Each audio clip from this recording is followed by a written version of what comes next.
Sous les murs d'un château majestueux, le duc Ilian se tient avec son armée, le maître des frontières du Nord, face à une armée massive de morts-vivants dont le nombre a dépassé toutes les attentes et un brouillard empoisonné terrifiant se répand dans l'air. Un homme crie, interpellant le duc et pointant quelque chose. Parmi l'armée des morts, le chevalier mort-vivant d'Oriane apparaît, un chevalier si puissant que même 10 chevaliers de haut rang ne peuvent garantir la victoire contre lui s'ils se battent à mort.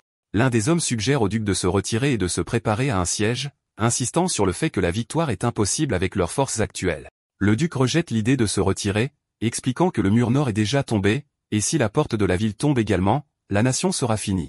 Alors que le duc insiste sur la nécessité de les retenir aujourd'hui, quels que soient les sacrifices, il s'arrête soudainement de parler, stupéfait.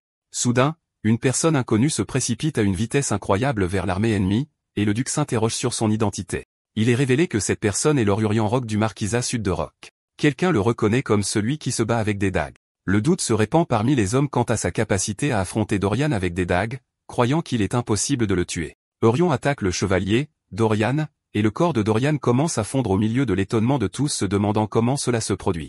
Ensuite, Urien porte d'autres coups sur le reste des morts vivants, et leurs corps fondent également d'un seul coup. Les hommes s'émerveillent de cette scène où les cadavres terrifiants fondent d'un seul coup.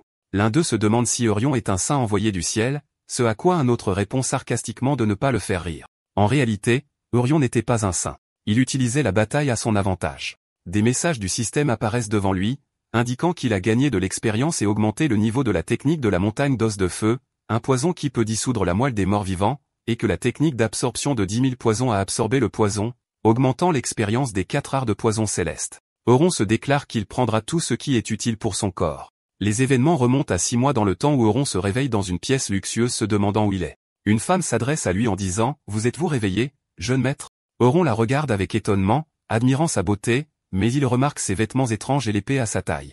La femme s'enquiert de son état, et alors qu'il essaie de répondre, elle lui dit qu'elle appellera le prêtre immédiatement et s'en va.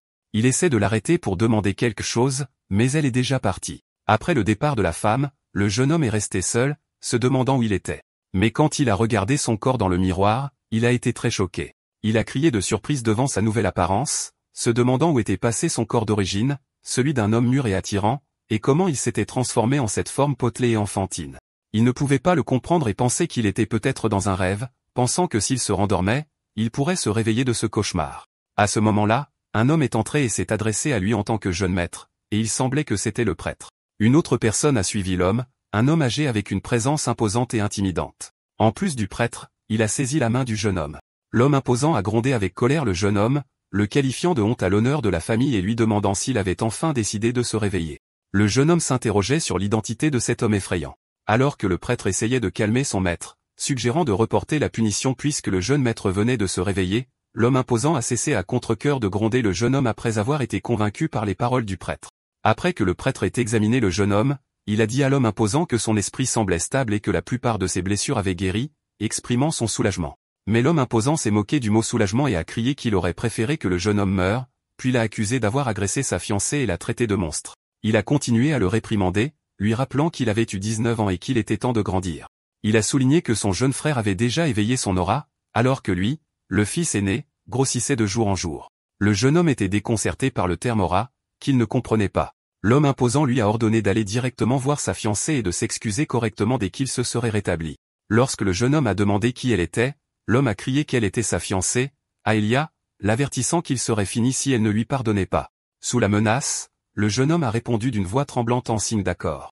L'homme a conclu ses propos par un dernier avertissement à Orion de ne plus faire honte à la famille Rox. En entendant le nom Orion Rox, le jeune homme réalisa l'horrible vérité. Il était Orion Rox. Et s'il était Orion, alors cet homme effrayant était le marquis Wellington Rox. Inconsciemment, il prononça directement le nom de Wellington. Le marquis s'est mis en colère que son fils ose l'appeler par son prénom à son visage et l'a frappé avec force. Le corps de Jurien a volé dans les airs et est tombé au sol tandis que les personnes présentes ont essayé de calmer le marquis furieux alors que Jurien était allongé sur le sol, presque inconscient. Il croyait toujours que tout ce qui se passait ne pouvait pas être réel, mais juste un rêve. Puis soudain, il halta et se réveilla. Jurien se réveille à nouveau, toujours sous le choc, se demandant pourquoi il ne peut pas se réveiller de ce rêve ennuyeux. Une femme aux cheveux blancs entre et demande s'il s'est réveillé. Il la regarde sous le choc et l'appelle par le nom d'Arin, et elle répond, confirmant son identité. Sa confusion grandit alors qu'il met ses mains sur sa tête en désespoir de cause. Jurien demande à Arin si la raison pour laquelle il est au lit et qu'il a poursuivi Ilia et a été battu par elle jusqu'à ce qu'il perde conscience. Eren est surprise par son ton de parole formel soudain, mais elle lui confirme qu'il a bien été attaqué par Lady Elia et qu'elle l'a frappé si fort qu'il s'est évanoui après avoir tenté de l'agresser. Orion réalise l'étendue de ses problèmes et sent qu'il est fini. Toute la vérité lui apparaît soudainement. Il s'est retrouvé d'une manière ou d'une autre à l'intérieur du roman web qu'il a lui-même écrit. Le plus grand désastre est qu'il ne s'est pas réincarné en tant que protagoniste, mais est devenu le méprisable méchant qui crée des problèmes pour le héros et finit par mourir d'une mort misérable. Il panique, refusant de croire ce qui se passe et crie que ce n'est pas juste un webtoon, ce qui déroute Eren, qui lui demande le sens de ce mot. Euron pleure en se souvenant des détails du personnage Euron Rock qu'il est devenu maintenant. Il se souvient que dans son roman, Euron était une ordure à tous points de vue, sans talent ni compétence et ne s'entraînait jamais, ne vivant que du nom de sa famille en tant qu'héritier. À la fin, il perd sa fiancée au profit du protagoniste. Et dans un accès de rage, il attaque le héros seulement pour subir une défaite écrasante et mourir pathétiquement dans une ruelle. Au milieu de ce monde incertain, il se demande comment il est censé survivre, d'autant plus qu'il ne sait pas quelle capacité Euron possède dans ce monde fictif. Mais il se souvient soudain qu'en tant qu'auteur de l'histoire, il connaît au moins les opportunités et les objets que le protagoniste n'a pas encore trouvés. Il décide qu'il doit se préparer rapidement. Quand il essaie de se lever, il trébuche et sent le poids de son corps rempli de graisse. Erin lui demande avec inquiétude s'il va bien, mais il ne semble pas intéressé, et elle lui conseille de continuer à se reposer. Puis il s'arrête soudainement, fixant le vide, réalisant qu'il ne peut pas voir cette chose maintenant. Alors que Jurien se demande pourquoi il ne peut pas voir cette chose, il réalise que cela pourrait être lié à son froncement de sourcils plus tôt. Soudain, une fenêtre système transparente apparaît devant lui, révélant des informations sur Aaron. Euron découvre avec étonnement que c'est la fameuse fenêtre de statut de ces mondes. La fenêtre affiche le nom d'Eren, ses traits qui incluent le niveau 2 d'épée rapide, le niveau 1 d'esprit clair et le niveau 1 d'adaptation d'aura, en plus d'un compteur d'affection qui indique 0. Orin le remarque fixant le vide et s'enquiert de son état. Euron est troublé et lui dit qu'il est devenu fou pendant un moment mais qu'il va bien maintenant, puis lui demande de reprendre ses fonctions. Orin accepte et part. Une fois seul, Euron invoque à nouveau la fenêtre de statut d'Orin pour l'examiner. Il se souvient que dans son histoire originale, Arin a toujours été plus forte et plus talentueuse que les chevaliers ordinaires, ce que confirme le trait d'épée rapide. Mais il s'arrête sur la jauge d'affection, se demandant ce que c'est, et si ce monde est comme les jeux de simulation de rencontres auxquels il jouait. Cependant, il note avec soulagement que le niveau d'affection n'est pas négatif, ce qui est une bonne chose compte tenu du comportement habituel de Jurien. Jurien décide que ce n'est pas le point principal et essaie d'invoquer sa propre fenêtre de statut. En effet, elle apparaît devant lui, révélant son nom, Jurien Rock, son état spécial, obésité morbide, et un trait unique, œil de créateur niveau 1, en plus de 4 arts célestes du poison, verrouillés, et un taux de synchronisation de 99,9%. Les 4 arts célestes du poison attirent particulièrement son attention, mais il remarque que le trait est là, mais il reste verrouillé. Il se souvient qu'il a été tiré d'un webtoon Wuxia qu'il adorait, qui mettait en scène une héroïne séduisante. Ses arts martiaux reposaient sur des poisons et des armes cachées. Jurien réalise que son monde est un étrange mélange d'idées, mais il voit cet art comme une opportunité en or et pense que cela pourrait être son ticket de survie. Le texte décrit cette capacité comme appartenant à un clan des romans chinois de Wuxia, une secte prestigieuse de la province du Sichuan spécialisée dans les poisons et les assassinats silencieux avec des armes cachées empoisonnées. Le nom de ce trait apparaît dans sa fenêtre de statut comme le clan Tang du Sichuan, verrouillé, ce qui amène Euron à se demander pourquoi il existe dans un monde de fantaisie médiévale et ce qui se passerait s'il pouvait déverrouiller cette capacité. Ailleurs, Eren appelle le marquis qui lui demande si Euron s'est réveillé. Aaron répond par l'affirmative, confirmant qu'il s'est réveillé il y a peu de temps, lorsqu'il s'enquiert de son état. Elle lui dit qu'il ne semble pas encore normal et qu'il a trébuché en essayant de se lever, indiquant que son corps est toujours en mauvais état. Le marquis est surpris par cela, d'autant plus que le prêtre Elio lui a dit que les blessures d'Euron n'étaient pas profondes. Alors que le marquis s'en va, il demande à Arin si elle a remarqué quelque chose d'étrange dans le comportement d'Euron. Il souligne que normalement, Euron serait entré dans une rage folle si on lui avait demandé de s'excuser auprès d'Elia, mais cette fois, il a accepté calmement et étrangement. Le marquis pense que la personnalité de son fils n'a pas changé, et son calme actuel n'est qu'une stupeur temporaire, s'attendant à ce qu'il retrouve sa nature colérique d'ici demain, jurant de se venger d'Alia. En revanche, Aaron exprime l'espoir que le jeune maître se rétablisse et s'améliore progressivement. Le marquis se moque de sa foi en lui, admettant que lui-même, son père, a déjà renoncé à lui. Il rit amèrement, disant qu'il est désolé pour elle et qu'il aurait mieux fait de la laisser vivre sa vie de chevalier. Erin reste silencieuse, pensant à la difficulté de la situation pour son maître, mais elle se souvient que le jeune maître aujourd'hui semblait différent d'une manière difficile à expliquer. Pendant ce temps, Jurien demande à Eren de le guider jusqu'à la salle d'entraînement parce qu'il veut faire quelques exercices. Eren est surprise par sa demande soudaine de s'entraîner à ce moment précis, mais Jurien insiste. Pendant qu'il marche, Jurien pense à sa nouvelle capacité. Le trait d'œil de créateur lui permet de voir les statistiques, mais il n'a aucune idée de la façon de déverrouiller la capacité verrouillée du clan Tang du Sichuan. Il suppose que son obésité pourrait en être la raison et décide de commencer par faire de l'exercice comme première étape.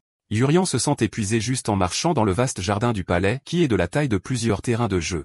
Il se rend compte qu'il n'est pas apte à faire de l'exercice à la maison car son obésité le ramène toujours au lit. Il remarque également que chaque fois qu'il croise un serviteur, leur jauge d'affinité affiche des valeurs extrêmement négatives allant de la haine au dégoût intense. Il semble que tout le monde autour de lui le déteste. Il ne leur en veut pas, admettant en lui-même à quel point la personnalité de l'Orion d'origine était mauvaise. Après une marche fatigante, ils arrivent enfin à la 3e salle d'entraînement, qui est moins utilisée par les chevaliers. Il remarque que quelqu'un d'autre est là. Dès que les yeux d'Orion se posent sur lui, une fenêtre de statue apparaît avec un message choquant. Affinité, -91, désir de tuer. La fenêtre révèle que cette personne est Rika Olian, possédant le trait de niveau 1 d'épée rapide. Rika sourit sarcastiquement et demande à Yurian pourquoi il est venu à la salle d'entraînement, tandis que Yurian le reconnaît avec choc. Alors que Rika sourit, il commente que c'est un grand honneur que le jeune maître se souvienne encore de lui. Yurian répond nerveusement que, bien sûr, il se souvient de lui. Yurian se tourne rapidement vers Aren et chuchote, lui demandant si quelque chose s'est passé entre lui et cet homme. Aren demande avec surprise s'il ne s'en souvient pas, puis lui rappelle l'incident. Aren explique qu'il y a quelques années, lorsque le marquis l'a forcé à s'entraîner, l'Orion enragé a convoqué Rika qui était alors un chevalier stagiaire, et lui a défiguré le visage avec une épée en riant. Après cet incident, le marquis a renoncé à le forcer à s'entraîner. Euron est choqué et réalise en lui-même que l'Euron d'origine était vraiment un salaud sans espoir. Euron décide qu'il vaut mieux rentrer et demande à Eren s'il existe une autre salle d'entraînement qu'il puisse utiliser seul. Eren lui dit qu'il y a une 4e salle, mais qu'elle est éloignée et mal équipée, principalement juste un champ vide. Yurian voit cet endroit comme parfait et lui demande de l'Y emmener, déclarant que s'il doit perdre du poids, il le fera correctement. Aaron accepte et le conduit à la 4e salle. Dès qu'ils arrivent, Yurian pense à la façon dont le clan Tang du Sichuan se spécialise dans les couteaux de lancer et les petites armes. Dans une tentative de déverrouiller la capacité, il saisit un poignard et le lance avec force, mais rien ne se passe. Il se sent déçu car il pensait qu'il serait capable de déverrouiller la capacité. Il rit nerveusement, affirmant qu'il ne faisait que lancer pour s'amuser, et décide qu'il doit d'abord développer son endurance. Eren suggère qu'il court autour de la salle, mais Yurian lui dit qu'il s'entraînera seul et qu'elle peut s'entraîner comme elle le souhaite. Puis il commence à courir. Le marquis se tient étonné, se demandant comment Jurien est réellement venu sur le terrain d'entraînement et a commencé à faire de l'exercice. Il trouve cela étrange et se demande combien de temps durera cet enthousiasme. 3 semaines plus tard, il s'avère que Jurien n'a pas manqué un seul jour d'entraînement pendant toute cette période. Il a perdu beaucoup de poids, et son apparence a changé de façon notable. Le marquis commente ce changement en disant « Comme on peut s'y attendre de mon fils ». Alors que le marquis regarde son fils, il remarque que sans la graisse, son fils a l'air beau, et il se demande s'il a vraiment mûri. Dans sa chambre, Yurian regarde son corps dans le miroir, réalisant qu'il a perdu beaucoup de poids, mais il est toujours inquiet car le clan Tang du trait du Sichuan n'a pas encore été déverrouillé. Il décide de lui laisser encore un mois, et si rien ne se passe, il devra voler la rencontre fatidique destinée au protagoniste de l'histoire. À ce moment-là, Aaron entre avec son dîner. Une fenêtre système apparaît expliquant que le plat est la soupe Sharon, un plat nutritif qui aide à brûler les graisses et à développer les muscles, et il est de coutume dans la famille Rock de le manger après chaque séance d'entraînement. Yurian montre son mécontentement à l'idée de manger à nouveau la même soupe, alors Aaron demande s'il en a assez. Yurian confirme qu'il en a effectivement assez de la manger pendant 3 semaines consécutives. Orin l'interroge sérieusement sur son véritable objectif, s'il veut juste perdre du poids ou devenir un chevalier. Orin déclare avec enthousiasme qu'il veut bien sûr devenir un chevalier. Orin le gronde ensuite, lui rappelant que même le grand marquis lui-même mange de la soupe Chéron après son entraînement, et donc, en tant que jeune maître, il devrait cesser de se plaindre et en manger. Jurien cède et commence à manger, pensant en lui-même que cette tradition est démodée, mais il l'endurera parce qu'elle l'aide à perdre du poids. En mangeant la soupe, il remarque que son goût est légèrement différent aujourd'hui. Soudain, un message du système apparaît lui indiquant qu'il a ingéré du poison. Malgré son choc, un autre message suit indiquant qu'il a rempli la condition pour déverrouiller le clan Tang du Sichuan et que le trait est maintenant déverrouillé, le laissant dans un état de désarroi. Ailleurs dans le palais, le marquis pensait toujours au changement de son fils. Il a admis que son fils était devenu beau après avoir perdu du poids et s'est de nouveau demandé s'il avait vraiment mûri. Quelqu'un demande au marquis la permission d'entrer dans la pièce, apportant du thé pour lui, et elle se révèle être sa seconde épouse, Kana. Elle lui demande ce qu'il regardait avec tant d'attention. Le marquis répond qu'il pensait simplement à la beauté du jardin. Kana loue son goût et lui dit qu'elle a personnellement pris grand soin du jardin, et le marquis la complimente sur ses merveilleuses compétences. Alors que le marquis et sa femme Kana conversent, Kaina lui demande quand il choisira Colin comme son héritier comme il l'avait mentionné précédemment. Elle ajoute que puisque la question a déjà été décidée, il serait préférable d'accélérer les choses. Le marquis est surpris par sa question et lui dit avec hésitation que cela pourrait prendre plus de temps. Kaina s'y oppose et lui rappelle qu'il a promis de nommer Colin comme héritier dans le courant du mois. Le marquis explique que, comme elle l'a probablement entendu, Euryant semble avoir repris ses esprits récemment. Et en tant que fils aîné de la famille Rox, s'il persévère ainsi, il pourrait devenir un bon successeur. Kana fait semblant d'être d'accord, disant qu'elle a également entendu parler de l'amélioration d'Euron et qu'elle s'inquiétait pour lui, mais qu'elle est heureuse qu'il ait enfin repris ses esprits, considérant que cela doit être un soulagement pour la marquise également. Le marquis rit, commentant sarcastiquement que son fils ne s'est réveillé qu'après que sa fiancée l'ait giflé. Lorsque Kaina lui redemande ce qu'il va faire à propos de l'air, le marquis répond qu'Urian ne s'entraîne que depuis 3 semaines, et qu'il préférerait l'observer plus longtemps. Mais il lui promet que si Euron reprend ses anciennes habitudes, il accordera immédiatement le titre d'héritier à leur premier fils, Colin. Kaina lui demande de la rejoindre dans la chambre après avoir terminé son travail. Et après son départ, des signes de colère intense apparaissent sur son visage alors qu'elle jure silencieusement de se venger d'Urian. Pendant ce temps, Urian était encore choqué par le déblocage du trait du clan Tang du Sichuan. Comme la famille Tang du Sichuan est spécialisée dans les poisons, il réalise que la condition pour le débloquer était d'ingérer du poison, ce qu'il trouve ridicule. Il rappelle la fenêtre d'information de la soupe Charon et découvre qu'il peut faire défiler vers le bas pour voir plus de détails. Les informations supplémentaires révèlent une mise à jour de la base de données concernant l'herbe Agnan avec une propriété paralysante. Cette herbe est principalement une plante médicinale, mais elle contient un poison très léger. Elle est inoffensive pour les adultes en petite quantité. Mais si elle s'accumule dans le corps, elle paralyse lentement le corps jusqu'à la mort. Aaron le sort de sa rêverie en lui demandant pourquoi il a arrêté de manger. Euron reprend ses esprits et commence à manger rapidement. En mangeant, il se demande qui a mis le poison dans sa nourriture. Il se souvient que dans l'histoire originale, le deuxième fils, Colin, était censé être nommé héritier à cette époque. Il en déduit que la raison du retard est qu'il a commencé à s'entraîner, et par conséquent, celui qui l'a empoisonné vient probablement de ce camp. Une autre fenêtre système apparaît l'informant qu'il a rempli la condition pour débloquer le poison de paralysie faible. Après avoir terminé son repas, il dit à Arin avec un sourire étrange que la soupe était si délicieuse qu'elle l'a fait pleurer. Il lui demande ensuite de le laisser seul pendant un moment. Arin accepte, lui souhaite une bonne nuit et s'en va. Dès qu'il est seul, Urian invoque sa fenêtre d'état pour examiner le nouveau trait débloqué du clan Tang du Sichuan.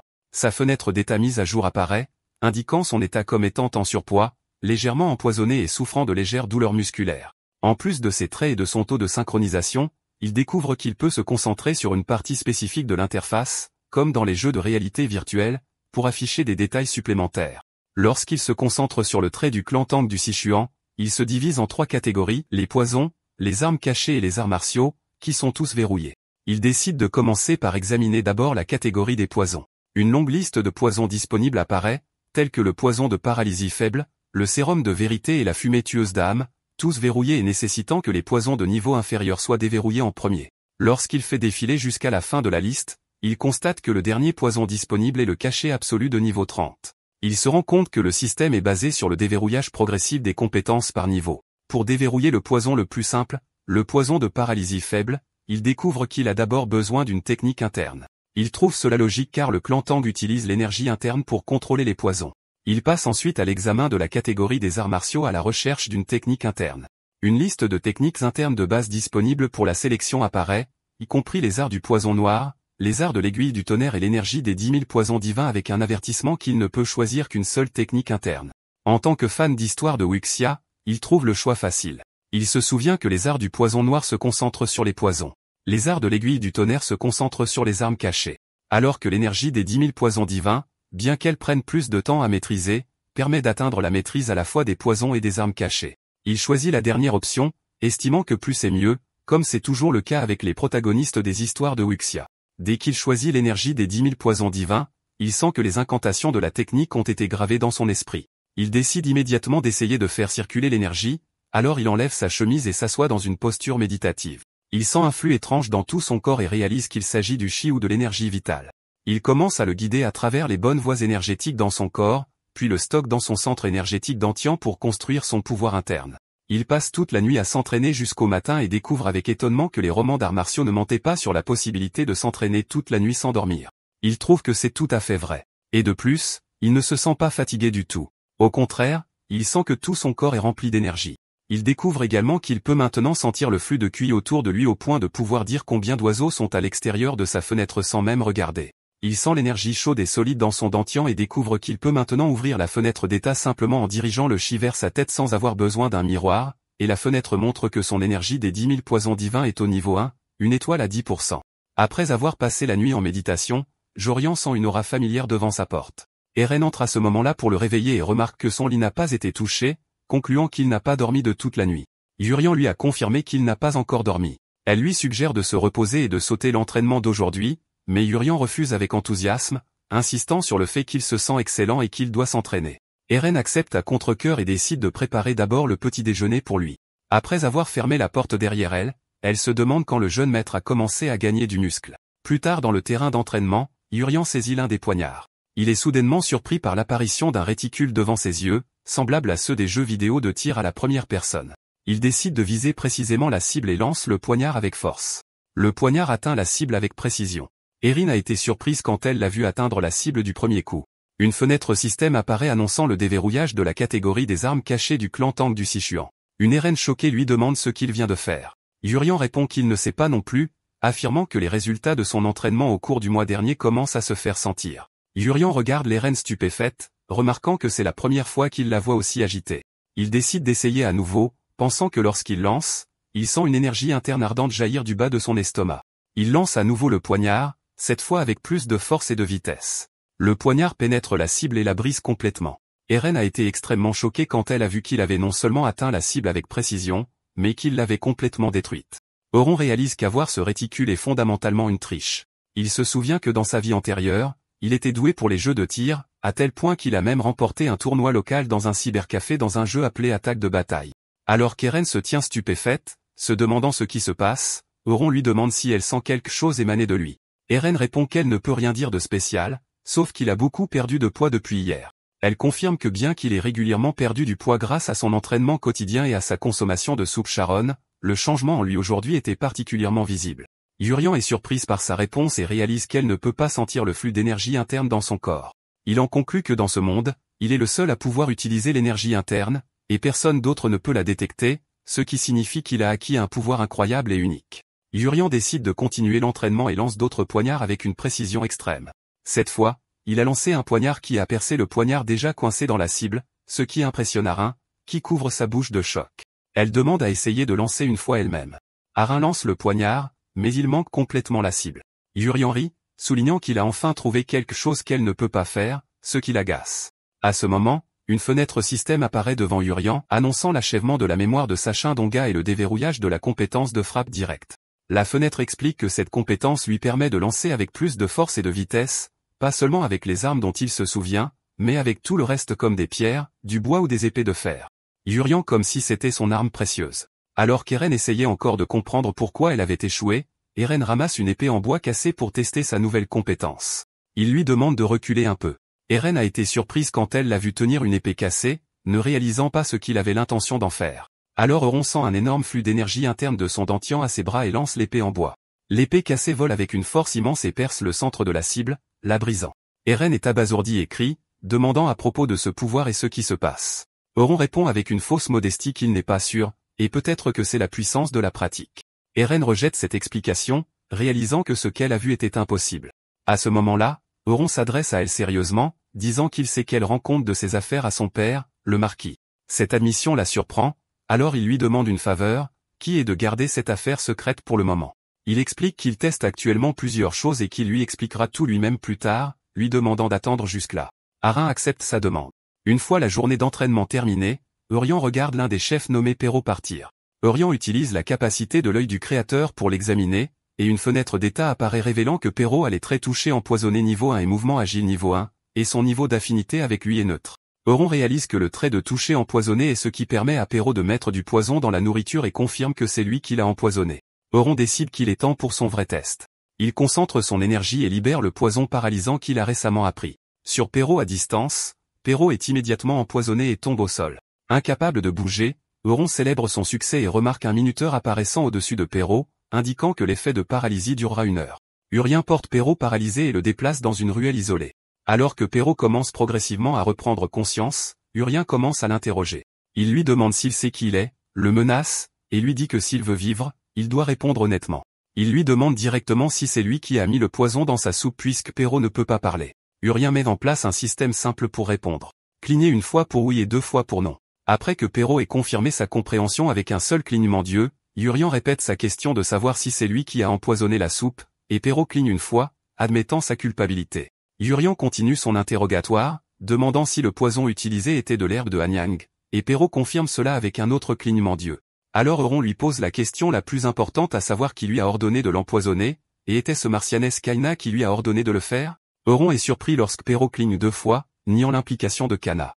Eurion doute de sa réponse et l'avertit de ne pas mentir, menaçant de lui trancher la gorge et affirmant qu'il peut dire s'il ment ou non. Alors qu'Eurion fait pression et menace Perrault, il répète sa question de savoir si Dame Kana lui a ordonné de l'empoisonner. Perra reste silencieux un instant puis cligne à nouveau 2 fois des yeux, niant l'implication de Kana. Jurien est surpris par son insistance, mais il voit dans ses yeux qu'il ne ment pas, alors il s'interroge sur l'identité de la vraie personne qui a donné l'ordre. Jurien décide de remettre à plus tard la recherche de ces informations.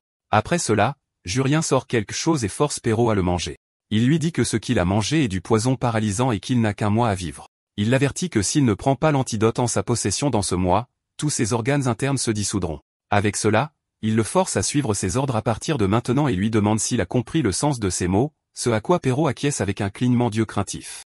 Euron place sa main sur la tête de Perrault et annule l'effet du poison paralysant sur lui, et Perrault est surpris de retrouver sa capacité à bouger. Dès que Perrault retrouve sa capacité à parler, Euron lui demande pour la dernière fois qui lui a ordonné de l'empoisonner. Perrault avoue que celui qui a donné l'ordre était le commandant des chevaliers, Carax Levinton. Eurion reconnaît le nom, et Perrault explique que Carax lui a ordonné de tuer le jeune maître en raison d'une maladie au cours de cette année. Eurion se souvient que Carax est le frère aîné de Kaina qui a obtenu le poste de commandant des chevaliers grâce à son mariage avec le marquis, et il réalise que sa conclusion n'était pas tout à fait fausse et que Carax est son partenaire. Eurion décide que ce n'est pas la partie importante maintenant et donne un morceau de papier à Perrault. Perrault réalise que le papier contient une liste de poisons. Eurion lui dit que puisque Perrault a une connaissance approfondie des poisons, cela signifie qu'il peut les obtenir sur le marché noir en utilisant l'argent qu'il obtiendra de Carax. Il lui ordonne de collecter tous les poisons sur la liste et de les lui apporter et de commencer par ceux qu'il a déjà d'ici demain soir. Lorsque Perrault demande pourquoi il a besoin de ces poisons, Euron le réprimande et lui dit qu'il ne lui a pas donné la permission de poser des questions. Perrault recule de peur et accepte d'exécuter l'ordre. Avant que Perrault ne parte, Euron ajoute un dernier ordre choquant. À partir de maintenant, sa soupe doit toujours être pleine d'herbes de Hanyang. Cet ordre laisse Perrault dans un état de totale perplexité, tandis qu'Euron rit, impressionné par la qualité des arts martiaux. Alors que Perrault part, Yurian pense sarcastiquement à la façon dont Perrault a cru au mensonge du poison paralysant, révélant que ce qui l'a forcé à manger n'était que des feuilles séchées. Yurian décide qu'il doit rapidement maîtriser les arts martiaux du clan Tang du Sichuan. Il se souvient que si les événements devaient se dérouler selon les paramètres qu'il a écrits dans son histoire, un événement terrifiant se produirait bientôt dans le monde extérieur. Cette nuit-là, Perrault lui apporte les herbes vénéneuses qu'il avait déjà en sa possession. Yurian examine les herbes et les reconnaît immédiatement, grâce à la fenêtre d'état qui apparaît devant lui, et Perrault est surpris par sa capacité à identifier ces poisons rares. Jurien s'est vanté auprès de lui que cette information était une simple question pour lui, bien qu'en réalité, il l'ait tirée de la fenêtre qui lui apparaît. Jurien lui demande pourquoi il transportait d'autres poisons si l'herbe de Hanyang seule suffisait à le tuer. Péto explique que l'effet de l'herbe de Hanyang est lent et qu'une résistance peut se développer contre elle. Mais en le mélangeant avec du poison Liakrakpa, son effet devient plus fort et plus furtif. Jurien en déduit que mélanger des poisons les rend plus forts et plus précis. Jurien demande à Perrault comment il a appris tout cela, et Perrault répond que lorsqu'il avait 8 ans, il a été vendu à la famille Levinton et formé sous la direction d'un maître des poisons là-bas. Il ajoute qu'il y avait environ 20 autres enfants, mais ils sont tous morts, et lui seul a survécu. Euron réalise que Perrault nourrit une grande rancune contre la famille Levinton et qu'il s'est trouvé un outil utile. Euron félicite Perrault pour son bon travail puis lui permet de partir. Après avoir renvoyé Perrault, Eurian décide de commencer son entraînement. Il prend toutes les herbes vénéneuses et commence à les manger. Une fenêtre système avec des messages consécutifs apparaît l'informant qu'il a ingéré divers poisons et que le corps de 10 000 poisons divins les absorbe. Soudain, un avertissement de danger apparaît lui demandant d'effectuer une méditation respiratoire immédiate. Yurian s'assoit et médite profondément, déterminé à atteindre la 2e étape de sa technique. Le lendemain matin, Erin entre pour réveiller Yurian. Elle est surprise de le voir assis torse nu en train de méditer. Elle est choquée de voir son corps, qui s'est transformé du jour au lendemain en un physique musclé. Une fenêtre système apparaît devant Euron, lui indiquant que l'énergie des 10 000 poisons divins est passée au 2e stade, qu'il a acquis un nouvel art martial, le pas du petit dragon, et que plusieurs nouvelles techniques de poison ont été débloquées. Alors qu'Eren lui demande, confuse, ce qui se passe, elle sent une odeur fétide provenant de son corps. Euron se rend compte que ce que disent les romans est vrai. Lorsque l'énergie interne augmente et que les arts martiaux progressent, le corps expulse une grande quantité de déchets en une seule fois. Yurian a réalisé que l'odeur était vraiment répugnante, alors il a bougé pour ouvrir la fenêtre. Eren le supplie de ne rien faire et ordonne à Urian d'aller à la salle de bain, et il lui dit d'y aller immédiatement. Après s'être nettoyé, il part avec Eren, et il se dirige vers le terrain d'entraînement. En chemin, Urian commence à apprendre une nouvelle compétence mignonne, le pas du petit dragon, un jeu de jambes spécial du clan Tang, parfait pour les mouvements rapides, l'assassinat et l'évasion. Urian se sent très heureux d'apprendre une compétence qui n'apparaît généralement que dans les romans wuxia et constate que le simple fait d'imiter les mouvements lui procure une bonne sensation. Elle lui demande, inquiète, s'il va bien. Aaron remarque sa démarche étrange, qui ressemble à celle d'un ivrogne. Urian rit et lui assure qu'il va bien, mais elle reste inquiète et lui demande s'il est sûr d'aller au premier hall d'entraînement aujourd'hui, soulignant qu'il sera bondé de chevaliers. Urian lui assure qu'il va bien et explique qu'il veut juste voir comment les autres chevaliers s'entraînent. À leur arrivée, les chevaliers stagiaires remarquent leur présence. L'un d'eux reconnaît Arin comme étant la servante du jeune maître, mais ils ne reconnaissent pas Urian au début, se demandant plutôt quelle est l'identité de ce bel homme. Puis l'un d'eux se souvient des rumeurs selon lesquelles le jeune maître avait perdu beaucoup de poids, et il réalise que ce jeune homme est Euron lui-même. Des murmures circulent parmi eux, exprimant leur incrédulité face à cette transformation, car il était aussi gros qu'un cochon il y a à peine un mois, et ils se demandent quel genre de magie il a utilisé. Grâce à son énergie interne, Euron peut entendre clairement tous leurs murmures. Il remarque un chevalier stagiaire qui s'entraîne sérieusement et avec compétence et commente qu'il deviendra bientôt un jeune chevalier. Eren lui dit qu'il s'agit des positions d'épée de base de la famille Rock et lui conseille de regarder à ce moment-là. Euron se rend compte que ce chevalier n'est autre que Krié, l'un des personnages principaux de son roman et un futur allié du protagoniste. Euron n'avait rien écrit sur l'apparence de Krié avant qu'il ne rencontre le protagoniste et trouve intéressant qu'il ait été là tout le temps. Il considère sa présence comme une opportunité qui pourrait lui être utile plus tard. Euron se retourne vers les chevaliers qui murmuraient à son sujet et utilise l'œil du créateur pour constater que leur niveau d'affinité varie de l'hostilité au dégoût et à l'intention meurtrière. Euron décide que ces chevaliers seront son premier terrain d'essai. Alors qu'Euron observe les chevaliers, il décide de commencer par tester le poison persistant, un poison qui se répand dans tous les organes une fois inhalé. Euron a choisi l'un des chevaliers pour être le premier à tester la compétence. Il active le poison persistant. Soudain, l'un des chevaliers tombe à genoux en proie à la douleur, et ses collègues se rassemblent autour de lui, inquiets, ce qui amène les autres à suggérer de faire appel à un prêtre. Le chevalier crie de douleur intense, mais soudain, le chevalier se lève car la douleur a complètement disparu, ce qui met en colère ses collègues qui l'accusent de leur faire perdre leur temps. Après le succès de sa première expérience, Jurien décide de tester un autre poison. Cette fois, il choisit la fumée tueuse d'âme, un poison qui crée des illusions provoquant la peur et la confusion dans une plage spécifique. Il l'active pendant que les chevaliers sont encore en train de se disputer. L'un des chevaliers a été surpris lorsqu'il a vu un monstre apparaître soudainement et se jeter sur lui. Les chevaliers commencent à crier de terreur. Aaron a été surpris par la réaction des chevaliers et n'a pas compris pourquoi ils criaient. Les chevaliers se sont effondrés au sol en état de panique. Alors qu'Aaron est déconcerté, se demandant pourquoi ils agissent si étrangement, chacun d'eux voit des monstres, des démons et des squelettes. Les chevaliers ont été plongés dans un état de terreur absolue, incapables de penser ou d'agir. Après que les chevaliers se soient calmés et soient revenus à la raison, ils se regardent avec confusion, se demandant ce qui vient de se passer. Euron se rend compte que la poursuite du test pourrait entraîner une véritable effusion de sang et se sent satisfait de la puissance de ces poisons. Urian a dit à Eren qu'il devrait rentrer.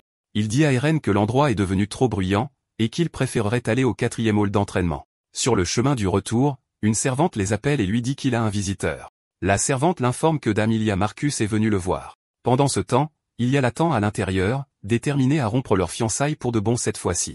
Lorsque Urian entre dans la pièce, Ilia le voit et est totalement choqué par sa nouvelle apparence, tandis qu'il la salue calmement. Mais Ilia ne l'avait pas encore reconnu. Lorsque la servante l'informe de l'arrivée de Dame Elia, Euron pense à sa fiancée, Elia Marcus, qui est douée avec ses poings.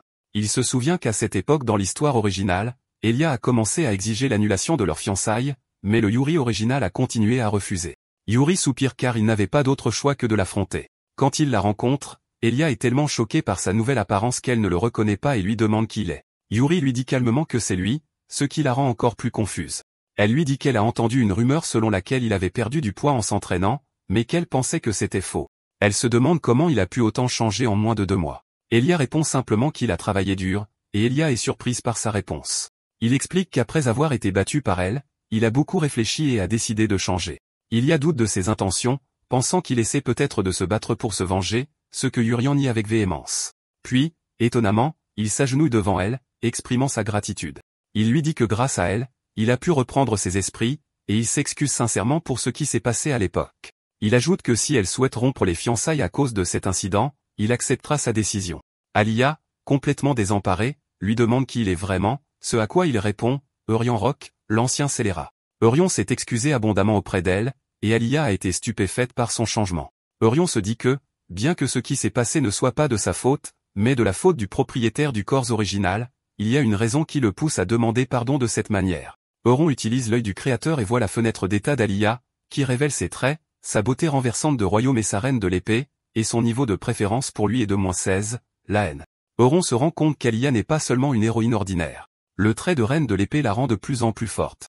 Et plus tard dans l'histoire, elle sauve le protagoniste déchu et vainc l'un des principaux méchants grâce à ce trait. Par conséquent, il estime que même s'ils rompent leurs fiançailles, il est préférable de réparer leur relation et de faire d'elle son allié. Elia lui ordonne de se lever et lui demande s'il est sérieux au sujet de ce qu'il a dit. Eurion confirme son sérieux et le jure, alors Elia exige avec colère qu'il jure un véritable serment.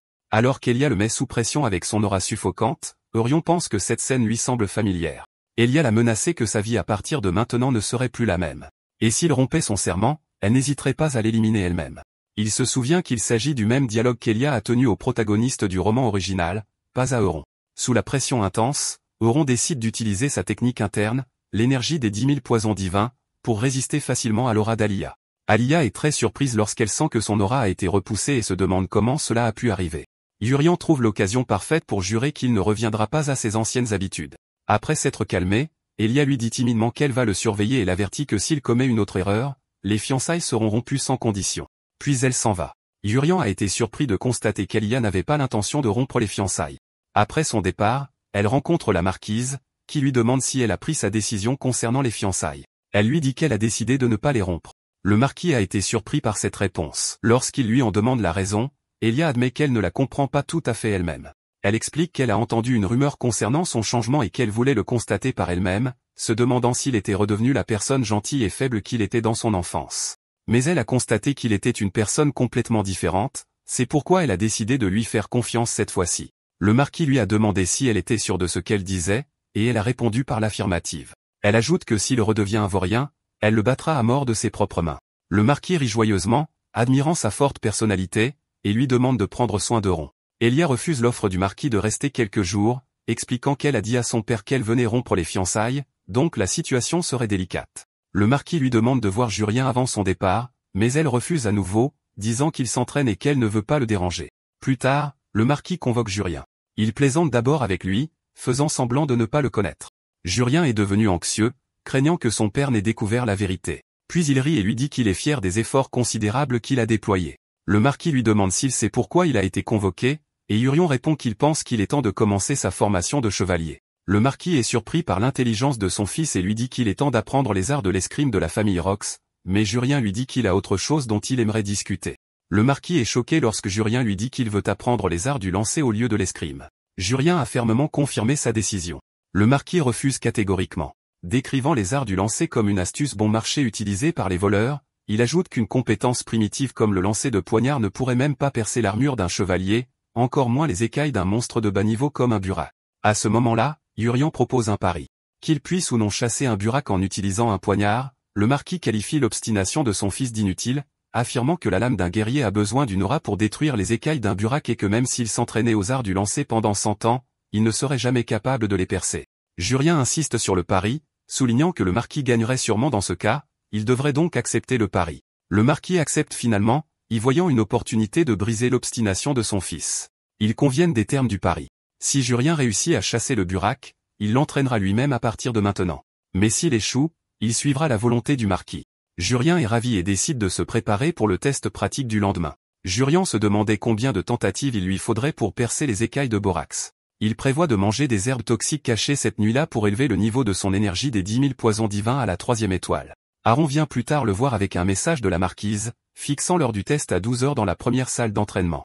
Aaron lui demande si elle connaît les détails du pari, et elle lui dit que tout le palais est au courant et que tout le monde rit et parle de la façon dont Aaron va mouiller son pantalon de peur ou s'enfuir en voyant le burak.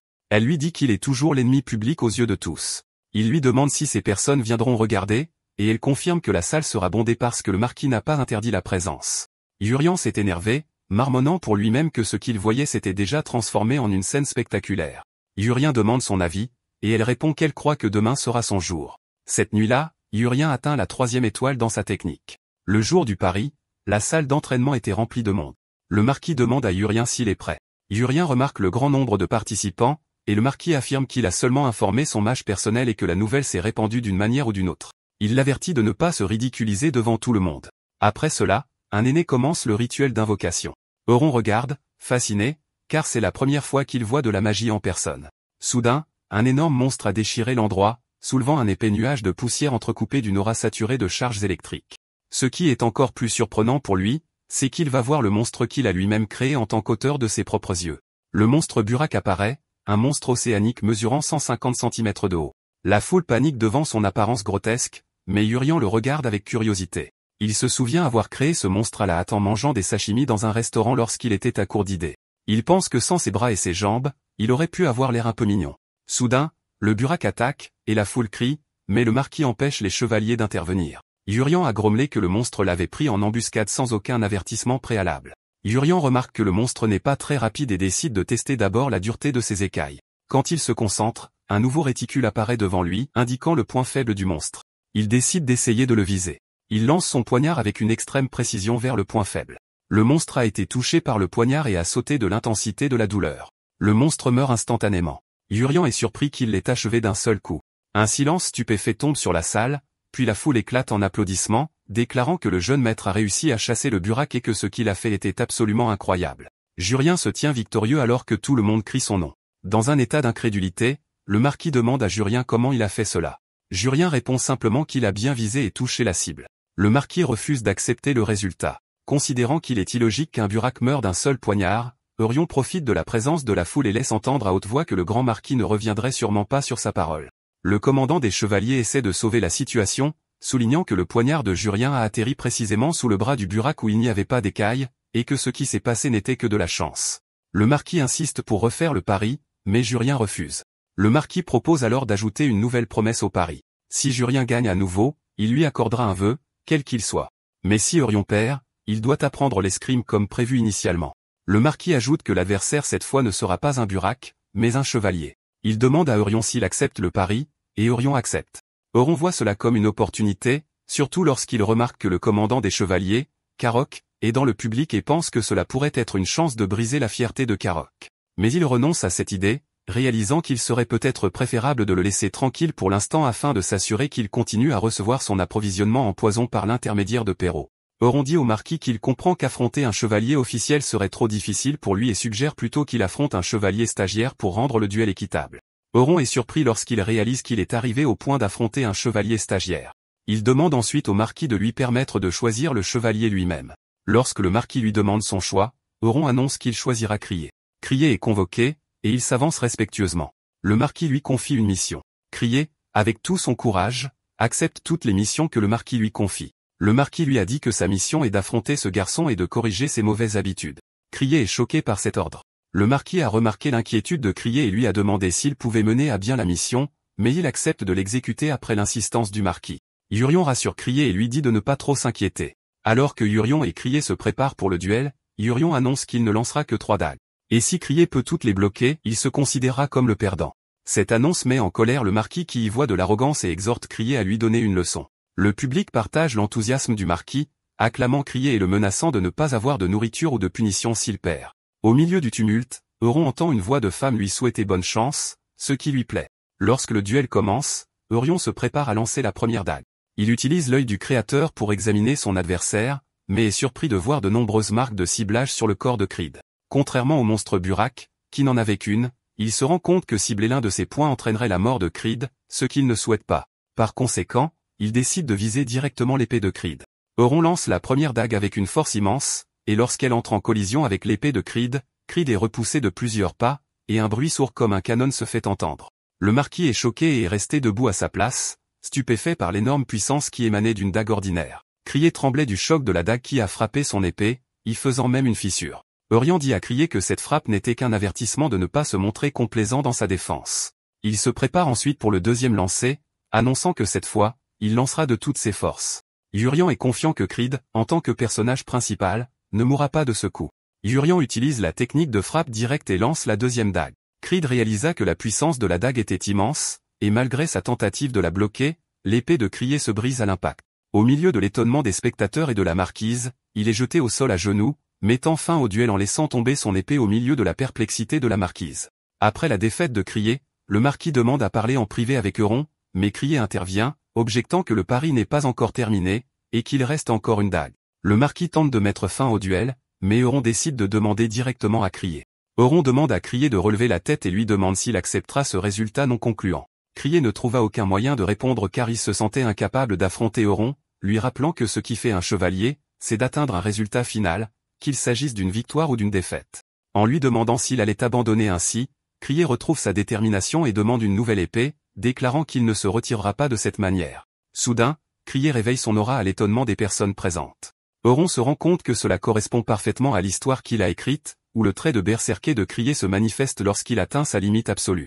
Euron y voit une opportunité de tester ses techniques avancées. Alors que Crier se prépare avec son aura flamboyante, qui équivaut au talent d'un chevalier chevronné, le marquis s'inquiète pour Euron, ne sachant pas comment il va agir, alors qu'Euron apparaît complètement confiant en lui, il demande à Euron de lancer la dernière dague.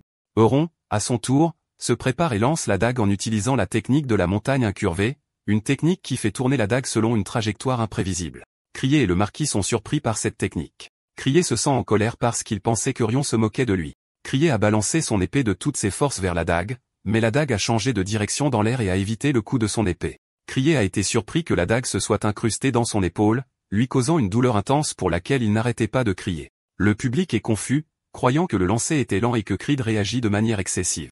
Jurien pense que la douleur que ressent Creed doit être immense car il a utilisé une plus grande quantité d'énergie interne dans ce lancer.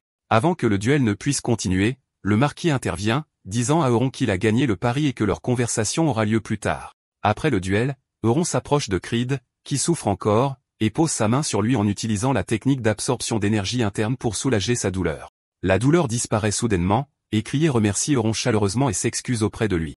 Crier admet que lorsqu'il a vu la dague voler lentement pour la première fois, il a pensé qu'Euron se moquait de lui, mais il se rend maintenant compte qu'il s'agissait d'une technique magistrale et divine. Crier en conclut qu'il est impossible d'apprendre une telle technique en peu de temps, et par conséquent, Euron cachait ses compétences depuis tout ce temps.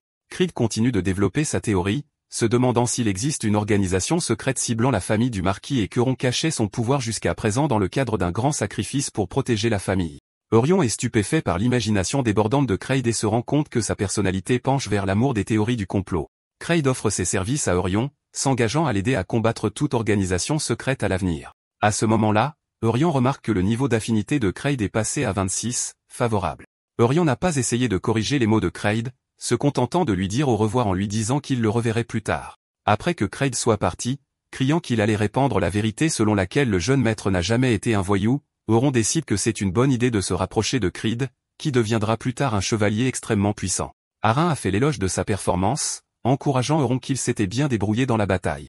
Arin interroge Euron sur la technique qu'il a utilisée à la fin du duel.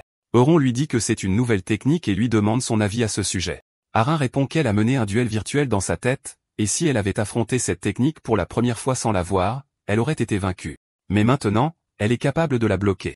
Jurian se rend compte que c'est grâce au très rare et puissant d'esprit clair qu'elle possède. Euron lui rappelle qu'elle a reçu une éducation chevaleresque depuis son plus jeune âge, et si elle n'était pas devenue sa servante personnelle, elle serait chevalier maintenant. Il lui demande si elle est satisfaite de sa situation actuelle, et elle est surprise par sa question. Plus tard, dans le bureau du marquis, le marquis convoque Jurien dans son bureau. Il le gronde d'abord pour l'avoir appelé Monseigneur au lieu de père lorsqu'ils sont seuls. Jurien a été surpris par la tentative du marquis de l'approcher cordialement, mais il s'est adressé à lui d'une manière très normale comme il le souhaitait. Puis il lui demande sérieusement la technique qu'il a utilisée lors du duel, notant qu'il a cherché dans des livres et n'a pas trouvé de technique de lancer avec un mouvement aussi magistral. Il ajoute qu'il est impossible d'apprendre une telle compétence tout seul en un seul mois, même s'il est un génie. Lorsque le marquis exige de connaître la vérité derrière la technique de Jurien, Jurien lui dit qu'il ne peut pas dire toute la vérité, mais qu'il avait préparé une histoire parce qu'il avait anticipé la situation. Il lui dit qu'il a trouvé un livre.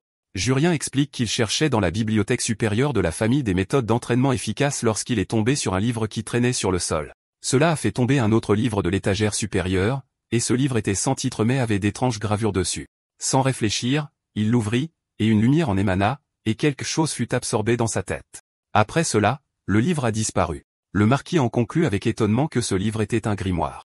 Jurien se dit que, bien sûr, il sait ce qu'est un grimoire car c'est lui qui a créé ce décor dans l'histoire où des mages distingués gravent leurs techniques dans des livres pour les transmettre. Le marquis est convaincu par l'histoire, commentant que la bibliothèque du grenier contient tellement de livres collectés par ses ancêtres que lui-même ne connaît pas tout ce qu'il contient et que Jurien a trouvé ce livre était un grand coup de chance. Jurien est d'accord, disant qu'il a effectivement décroché le jackpot. Le marquis dit à Euron qu'il honorera sa promesse et ne le forcera plus à apprendre l'escrime. Et sur la base de la promesse supplémentaire, il demande à Euron de lui dire son souhait. Euron répond qu'il veut le poste d'héritier. Le marquis est choqué par cette demande, alors Euron lui demande sarcastiquement s'il ne lui accordera pas son souhait. Le marquis répond hésitant qu'il devra l'accorder car cela relève de son autorité. Euron remarque l'inconfort de son père et lui dit que le fait qu'il prenne le poste d'héritier le troublera car beaucoup s'y opposeront, et Lady Canna fera un énorme remue-ménage. Par conséquent, il déclare qu'il renoncera à ce souhait cette fois. Le marquis se sent soulagé et le remercie chaleureusement. Euron pense à la vérité qui est qu'il ne se soucie pas du tout du poste d'héritier car cela signifierait passer ses journées à apprendre à gérer les affaires du marquisat, une vie sans liberté. Jurien pense qu'au lieu de devenir l'héritier, il préférerait utiliser son temps à maîtriser les arts du clan Tang de Sichuan et à parcourir le monde à la recherche d'opportunités. Le marquis lui demande de lui faire part d'un autre souhait. Jurien dit à son père qu'il prévoit de créer son propre ordre de chevalerie et souhaite nommer Arin et Crier comme ses chevaliers. Le marquis considère cette demande comme plus facile que le poste d'héritier et accepte, admettant que le talent d'Eren est trop grand pour qu'elle reste une simple servante personnelle. Euron remercie son père. Lorsque le marquis demande qui deviendra le nouveau serviteur personnel d'Euron, car il n'y a actuellement aucun serviteur disponible, Euron suggère une personne nommée Perrault qui travaille dans la cuisine. Il demande à son père de faire comme si le marquis avait choisi Perrault par hasard, et non à sa propre demande. Son père s'inquiète et lui demande s'il s'est passé quelque chose, ce à quoi Jurien répond qu'il lui expliquera plus tard. Le marquis accepte sa demande sans poser d'autres questions, montrant sa confiance croissante en Euron, ce qui est confirmé par la fenêtre d'état montrant que le niveau d'affinité du marquis a atteint 74 de confiance. Plus tard, Euron rassemble Arin et Crier et annonce qu'ils sont devenus membres de son ordre de chevalerie personnel et leur demande de s'entraîner dur comme d'habitude. Il leur présente ensuite son nouveau serviteur personnel, Perrault. Eren se méfie toujours de Perrault. C'est parce qu'elle avait précédemment demandé à Euron si elle pouvait lui poser une question. Eren demande à Euron pourquoi il a spécifiquement choisi Perrault pour la remplacer, et Euron révèle calmement la vérité, expliquant que Perrault est un espion. Eren a été choqué par sa réponse car elle ne s'y attendait pas. Euron poursuit en disant que Perrault a été envoyé par le commandant des chevaliers Carax et Lady Kaina pour l'assassiner. Eren est choqué et se demande pourquoi il le garde si près, ce à quoi Euron répond avec un sourire qu'il n'écoute plus que ses propres ordres. Après cela, Crier demande à poser une question. Euron ne s'oppose pas aux questions. Crier souligne que bien que l'ordre ne compte que 2 membres, il devrait au moins y avoir un vice-capitaine. Il explique que ce poste, selon la tradition, devrait revenir à la personne la plus compétente, mais il trouve qu'Arin a l'air jeune et faible et pas du tout forte. Euron est d'accord avec la logique de Crier, ce qui incite Crier à demander un défi pour le poste. Après qu'Arin ait vaincu Crier en duel, Arin lui conseille que ses schémas d'attaque sont trop simples et peuvent être facilement lus. Creed admet sa défaite. Euron annonce que le capitaine de l'ordre de chevalerie est désormais désigné, il s'agit d'Arin, et tout le monde l'applaudit. Ensuite, Perrault part préparer le dîner, et Euron décide de la nouvelle technique de Ted. Euron regarde Perrault s'éloigner et sent son énergie vitale, le ki. Il décide d'utiliser la transmission sonore secrète, une technique issue des romans de Wuxia qui permet de transmettre le son directement à l'oreille de l'adversaire en utilisant l'énergie interne au lieu du son. Jurien appelle Perrault en utilisant cette technique, et Perrault panique. Quand il entend la voix résonner dans sa tête, Jurien lui dit qu'il communiquait avec elle par télépathie. Il croit que c'est une forme de magie noire. Jurien profite de sa peur et adhère à cette croyance, faisant croire à Perrault que son maître est un magicien noir qui contrôle les poisons. Euron a été surpris par l'analyse de Perrault et l'a laissé penser comme il le souhaitait sans correction. Euron lui demande si le poison qu'il a demandé est prêt, et Perrault lui dit qu'il a à peine réussi à préparer l'esprit de serpent, un poison extrait de 100 serpents venimeux. Jurien lui ordonne de l'ajouter généreusement à la chaise et à la soupe qu'il va manger. Perrault se sentit nerveux et se précipita pour répondre à sa demande. Cette nuit-là, Jurien médite et se rend compte que son énergie interne ne progresse pas aussi vite qu'il l'espérait après avoir atteint la 3e étoile. Et avec la prise de conscience qu'une crise mondiale est imminente, il décide qu'il est temps de quitter le marquisat pour rechercher des opportunités de développer son pouvoir. Euron dit à son père qu'il prévoit de sortir pendant un certain temps. Le marquis lui demande s'il a l'intention d'aller au village du marquis, et Euron accepte. Euron s'enquiert de la durée de son absence. Cachant son intention de voyager loin, il lui dit qu'il prévoit de s'absenter pendant 1 semaine. Le marquis accepte sa demande, considérant qu'il mérite une pause après son dur entraînement, puis lui demande comment gérer les gardes. Jurien attendait cette question et répond qu'il n'a pas besoin d'un garde spécial, ce qui surprend le marquis. Le marquis rejette fermement l'idée qu'Euron voyage sans garde, lui rappelant qu'il est l'héritier de la famille Rock. Euron explique qu'il n'aura pas besoin d'escorte car il ne va que dans le village voisin. Le marquis explique que le monde est un endroit terrifiant, l'avertissant du danger d'être empoisonné. Jurien pense que le poison ne l'affecte pas, mais il se rend compte qu'il sera difficile de convaincre son père, alors il accepte à contre-cœur de prendre un garde. Jurien lui dit qu'il partira dans 2 jours, et le marquis accepte de préparer la garde pour lui. Dans sa chambre, Euron décide de s'échapper le lendemain au lieu d'attendre le garde. Il convoque Perrault et lui dit qu'il part en voyage et qu'il a besoin d'argent. Euron lui rappelle l'argent que Caro lui a donné pour nourrir les serpents. Euron lui demande s'il refusera sa demande. Perrault accepte de lui prêter l'argent immédiatement. Euron lui pose également des questions sur cette chose, soulignant qu'il a vu le sac spatial partiel que possède Perrault lorsqu'il a sorti les herbes vénéneuses. C'est un sac magique qui peut contenir une grande quantité de bagages. Perrault accepte également de lui prêter le sac. Après que Jurien ait obtenu ce qu'il veut, il donne à Perrault un faux antidote suffisant pour un mois qui n'est en réalité que des feuilles séchées. Jurien dit à Perrault qu'il apprécie ses efforts jusqu'à présent et qu'il comptera sur lui à partir de ce moment. Il lui promet qu'il lui donnera bientôt une guérison complète. À l'aube du lendemain, Euron laisse une note et s'échappe du palais. Alors qu'il traverse le jardin vide, il ne rencontre personne dans le jardin comme prévu. Puis un vieux jardinier le salue. Jurien lui rend sa salutation. Jurien ressent une forte aura émanant du jardinier, mais il décide de l'ignorer pour le moment. Jurien quitte le territoire du marquisat pour la première fois de sa vie et se dirige vers la tour de magie du village voisin. À son arrivée, il dit à la réceptionniste qu'il souhaite utiliser la téléportation, la distorsion. L'employé lui a demandé s'il l'avait déjà utilisée, et il a répondu non. Lorsque l'employé de la tour de magie lui demande sa destination, Euron lui dit qu'il veut aller au château d'Os. L'employé note que la destination est lointaine et l'informe que le coût est de 50 pièces d'or. Jurien paie le montant qu'il considère exorbitant, et enregistre un faux nom, Polion, le nom qu'il utilisait dans les jeux en ligne. L'employé le conduit à la salle de téléportation et lui dit qu'il arrivera lorsqu'il entendra un bruit de frappe. Jurien entre dans la pièce, et après quelques instants, il entend une voix lui dire qu'il est arrivé. Il sort pour se retrouver dans une autre tour de magie où un employé du château d'Os l'accueille. Jurien est surpris de n'avoir rien ressenti pendant la téléportation, et l'employé lui dit fièrement que cette sensation de confort pendant la téléportation est la fierté de leur tour de magie. Jurien a été surpris que ce soit si facile. Jurien s'est demandé pourquoi il avait ressenti une sensation de torsion au lieu du confort habituel. Puis l'employé s'est adressé à lui, l'accueillant et lui souhaitant un agréable voyage. Jurien sort explorer le château d'Os et remarque qu'il est situé dans la région occidentale, contrairement au Marlectat, que l'architecture est différente et que la ville est bondée de monde. Il commence à chercher l'atelier de la licorne dans l'allée du forgeron. Après une longue recherche jusqu'à la nuit, il ne parvient pas à le trouver. Il décide de vérifier la dernière allée restante. Là, il trouve un forgeron qui travaille. Le forgeron lui a demandé s'il était un client. Jurien lui a dit qu'il voulait se renseigner sur l'un des forgerons ici et lui demande s'il connaît un atelier appelé l'atelier de la licorne. Le forgeron répond qu'à sa connaissance, il n'y a pas d'atelier de ce nom à proximité. Euron est déçu, mais le forgeron ajoute ensuite que c'est le nom qu'il prévoyait d'utiliser bientôt pour sa boutique. Euron se rend compte qu'il a trouvé la bonne personne. Il utilise l'œil du créateur pour examiner le forgeron, et une fenêtre d'état apparaît révélant que son nom est Jaronox, et il possède les traits d'artisanat de Warjar et d'affinité au feu en plus d'autres compétences.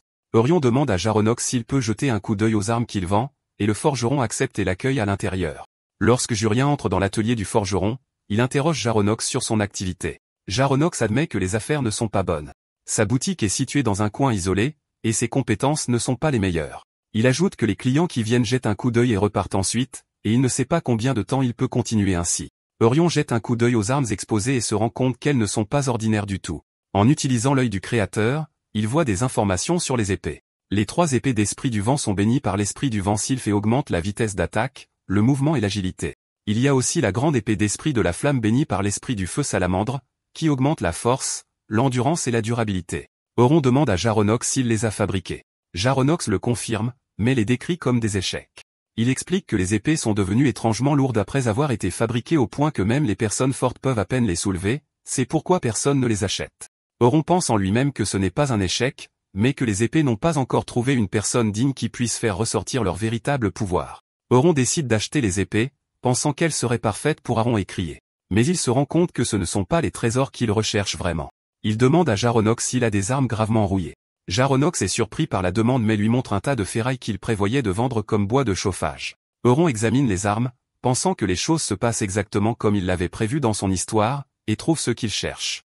Jaronox lui dit qu'il n'a pas fabriqué cette arme, mais qu'il l'a trouvée dans le stockage et qu'il prévoyait de s'en débarrasser.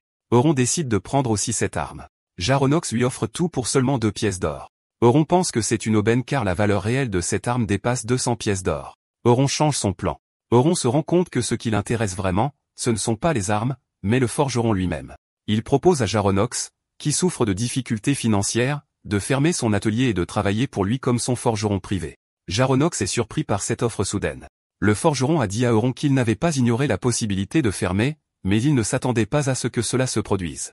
Pour le convaincre, Euron se présente formellement. Je suis Euron Rox de la famille Rox, la lance invincible, protecteur du Sud.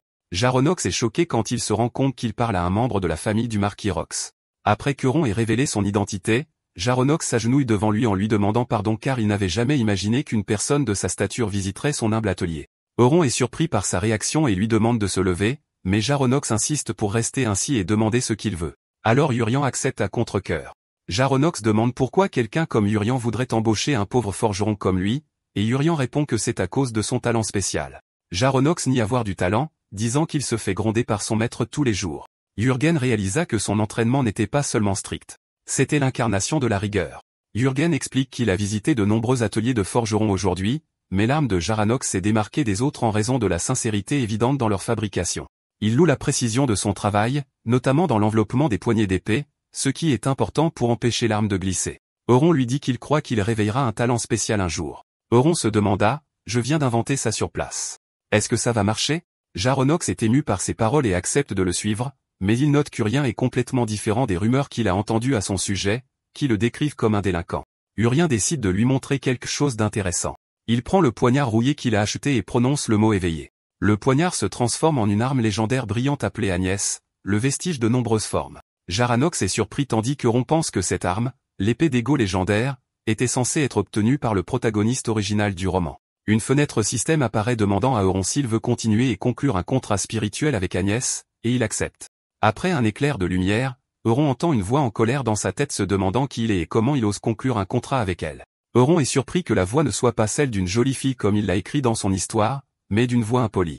Agnès le gronde, lui disant qu'il n'a pas une once de talent, et Euron se rend compte qu'elle est en colère parce qu'elle ne peut détecter aucun mana de lui. Agnès se demanda pourquoi quelqu'un comme lui serait un jour capable de conclure un contrat avec elle. Agnès lui demande comment il connaissait son emplacement et l'incantation nécessaire pour la libérer. Euron répond qu'il l'a entendu du grand prophète, un paramètre supplémentaire qu'il avait mis dans l'histoire pour assurer la cohérence. Agnès continue de l'insulter, se demandant pourquoi le grand prophète perdrait son temps avec une personne inutile comme lui. Euron demande si elle sait ce qu'il peut faire, puis se répond avec confiance que, bien sûr, il le sait car c'est lui qui a écrit ces paramètres. Il explique qu'Agnès peut se diviser en deux armes distinctes et chacune peut se transformer en n'importe quelle arme que son porteur imagine. Dans l'histoire originale, le protagoniste l'utilisait comme une épée et un bouclier. Euron dit à Agnès qu'il sait que si son sous-corps est perdu, il retourne toujours à son corps principal. Agnès insiste sur le fait que sa connaissance est inutile car elle ne peut être utilisée qu'avec du mana, dont Euron manque. Elle lui a dit d'abandonner, mais Euron lui dit qu'elle est ennuyeuse et utilise son énergie interne pour la forcer à se transformer en anneau, ce qui lui cause une douleur intense. Agnès crie de surprise, sentant la chaleur de l'énergie d'Euron comme si elle fondait. Euron se rend compte que les arts martiaux peuvent se substituer au mana pour activer les capacités d'Agnès. Après cela, Euron finalise ses arrangements avec Jaronox, lui disant qu'il aura besoin de 2 jours pour terminer ses affaires. Ils conviennent de se rencontrer devant le parc central du château d'Adam 2 jours à midi. Alors que Urien erre dans le parc, il est surpris de voir Alia là-bas. Elena a été surprise et lui a demandé ce qu'il faisait ici. Urien sentit que la situation devant Central Park lui semblait familière. Il se souvient que c'est là que le protagoniste original était censé rencontrer Elia pour la première fois, et il se rend compte que le chemin principal du labyrinthe a changé d'une manière ou d'une autre.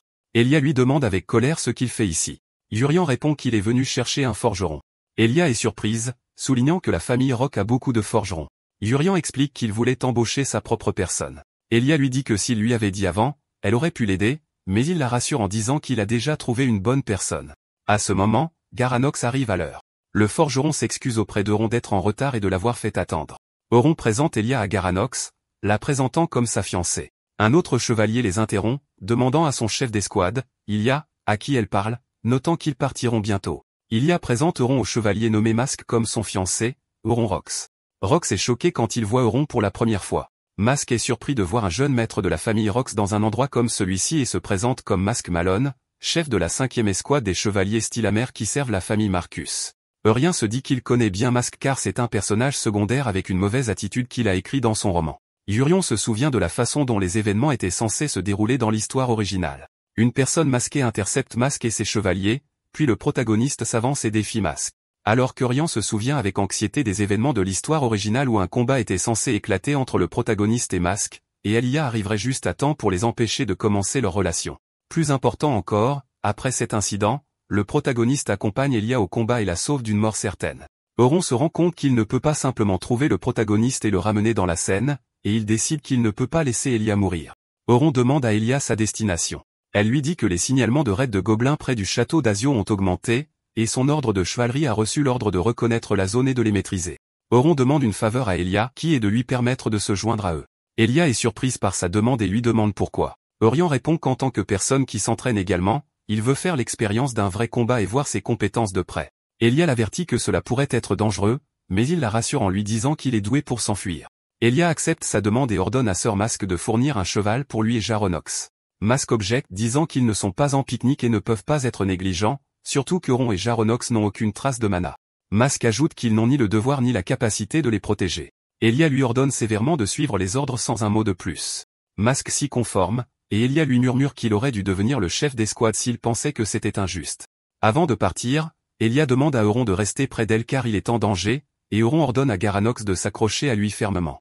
Ils partent ensemble. À leur arrivée, Elia divise les chevaliers en équipes de 5 pour rechercher la colonie de gobelins, leur ordonnant de ne pas attaquer et de tirer une fusée de signalisation en cas de combat. Ensuite, Elia a ordonné aux gardes de se disperser. Alors que l'obscurité approche et que le suivi devient difficile, Elia décide de faire demi-tour. Soudain, une fusée de signalisation illumine le ciel, suivie d'une autre fusée venant d'une direction différente, puis une troisième et une quatrième. Les chevaliers se demandent combien de fusées ont explosé, Euron répondant 4 tandis qu'un autre insiste sur le fait qu'il y en avait 5. Elia décide de se diriger vers la fusée la plus proche à l'ouest, mais l'un des chevaliers essaie de les arrêter. Lorsque l'escouade d'Elia arrive à l'emplacement de l'une des fusées, ils constatent que tous les soldats sont morts. Les chevaliers sont choqués de voir que l'armure de leurs camarades a fondu, se demandant à quel type d'attaque ils ont été confrontés. Elia décide de se diriger immédiatement vers le prochain emplacement de la fusée sud. Là aussi, il trouve tous les soldats tués de la même manière horrible. Alors que l'un des chevaliers exhorte son capitaine à se déplacer rapidement vers la zone suivante, Urion intervient en criant qu'ils ne peuvent pas bouger maintenant. Elia est surprise par les paroles d'Urion. Urion explique que les gobelins sont dispersés et chassent leurs soldats un par un, et à ce rythme, il n'y a aucune chance de victoire. Il suggère d'arrêter l'opération et de tirer une fusée de signalisation pour rassembler toutes les forces restantes à leur emplacement. Un chevalier lui crie avec colère, lui demandant qui il pense être pour parler de cette manière et le blâme pour ce gâchis. Azurion se souvient que cette scène s'est produite dans son histoire originale où le protagoniste a été réprimandé de la même manière, ce qui a irrité les lecteurs. Alors que le chevalier continue de le gronder et lui ordonne de se taire, Euron utilise son énergie interne pour faire pression sur lui, ce qui fait tomber le chevalier de son cheval. Elia ne comprend pas comment Euron a pu faire tomber le chevalier sans s'approcher de lui. Euron lui ordonne de connaître sa place et de se taire, et le chevalier terrifié acquiesce. Eurian lui demande juste de regarder pendant qu'il résout ce problème. Ensuite, Eurian se tourne vers Elia, lui rappelant que dans l'histoire originale, elle n'a pas écouté le protagoniste et s'est obstinément attachée à son opinion. Il lui demande de juger sagement cette fois. Elia est convaincue par son point de vue, admettant qu'elle ne voyait pas clairement la situation, et ordonne qu'une fusée bleue soit tirée immédiatement pour rassembler les forces. Les chevaliers tirent les fusées et attendent que les chevaliers dispersés restants se rassemblent.